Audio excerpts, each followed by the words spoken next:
Riding in tandem na may darang badil na bagat sa checkpoint sa syudad in Masbate. Iniya sinibapang police report sinutukan ni Charm Rahiles. Sa kulungan ng bagsakan riding in tandem na ini makalihis na madakop sa checkpoint kan mga otoridad sa barangay Bayumbom sa syudad nin Masbate.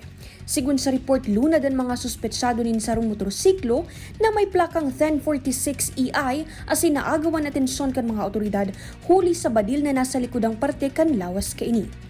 Nakumpiskar sa mga inian sarong kalibre 45 pistol na kargado nin anum na bala na mayong maninigong dokumento. Sa ngunyan, nagtitinir na ini sa kustodiya kan mga otoridad ang nasambitan ng mga suspetsado. Sa barangay Bombonman sa syudad nin Tabaco, arestado ang 2 katao sa isinagibong anti-illegal drug operation kan mga otoridad. Nakuaman sa mga inian sarong plastic sachet kan pigtutubod ang shabu asin kwarta. Sa ngunyan, nagtitinir na sa kustodiya kan mga otoridad ang mga sospek mantang pipipreparar na ang kasong isusunad kontra sa mga ini.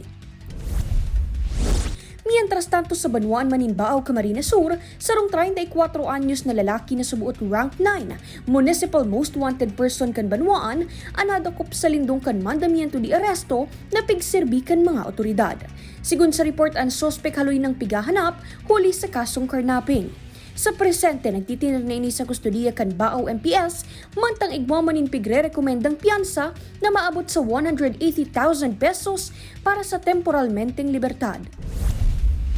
Arestado ang sarong 34 anyos na lalaki na pigkokonsiderar como municipal most wanted person rank number 5 sa Binsons, Camarines Norte.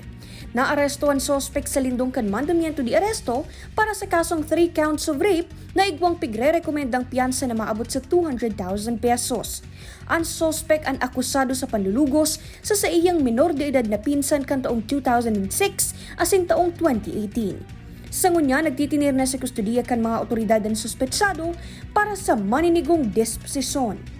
Kaibanan si Carlo Abonita, Charm Rahiles, Balitang Bicolandia.